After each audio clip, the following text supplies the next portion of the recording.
We have grave concerns with the passage of the Anti-Homosexuality Act, AHA, by the Parliament of Uganda yesterday. The bill is one of the most extreme anti-LGBTQI+ laws in the world. Human rights are universal.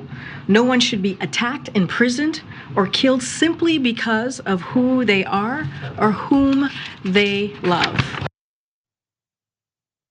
It's obviously a very clear response to the bill that Uganda passed earlier this week from the press secretary right there.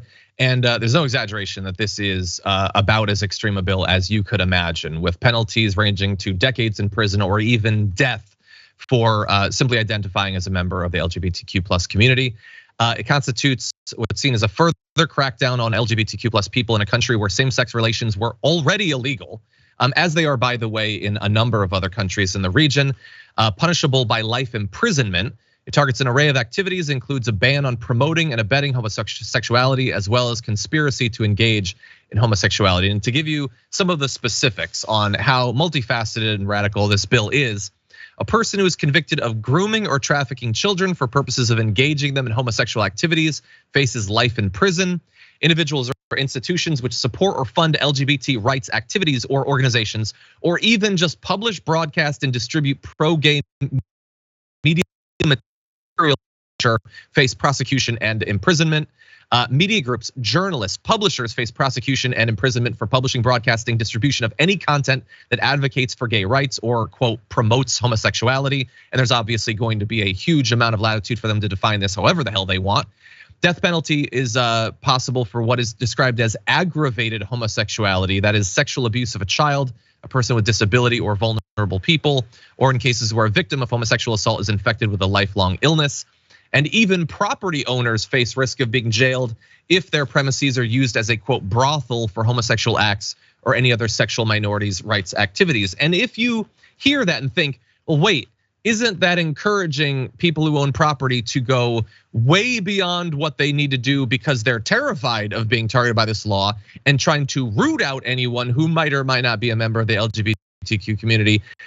Yes, it appears that that is what it's for. Many components of this are not just horrendous, but also basically incentivize people turning other people in, trying to identify people as having violated all of these many stipulations.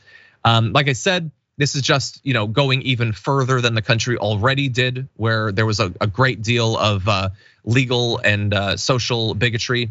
I am against this law for very obvious reasons, and that should go without saying. It is insane that they would go to these lengths. It is, you have a choice of how you want to interpret this and talk about it. One way to talk about it is they themselves are promoting homosexuality, they're letting people know about it. And where do you draw the line? I think that in situations like this, especially with the more like, if you own a building and people have sex in it, you're put to death.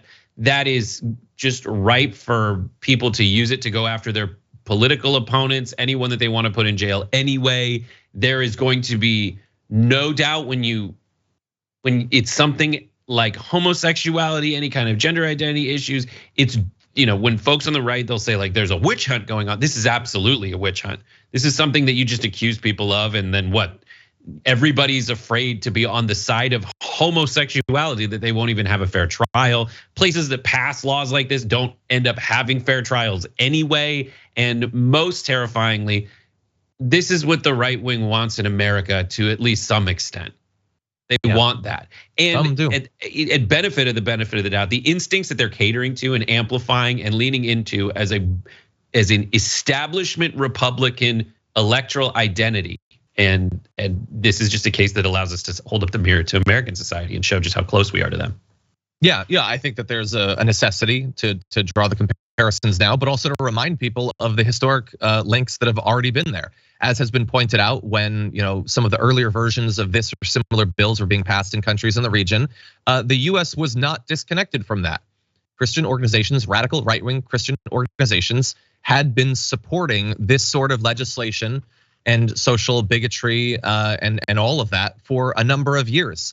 I have no idea whether it still would have reached this point if not for those organizations, but that's what they were pushing for. In the end, they got what they wanted in Uganda and a number of other countries. And so now the question is, going forward, what's going to happen? And there's been some early signs of how the U.S. might respond to it. Take a look at this. We would have to take a look at whether or not there might be repercussions that we would have to take, perhaps in an economic way, should this law actually get passed and enacted. And that would be really unfortunate because so much of the economic assistance that we provide Uganda is health assistance. As John Kirby in that video even points out, that might be one of the only tools that could be used, but using it also has consequences to people who have benefited from that aid. And so it definitely puts other countries in a very difficult position.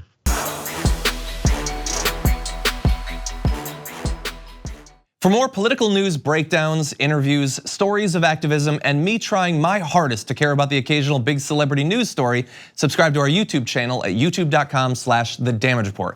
And you can ring the bell wherever it is so you don't miss anything.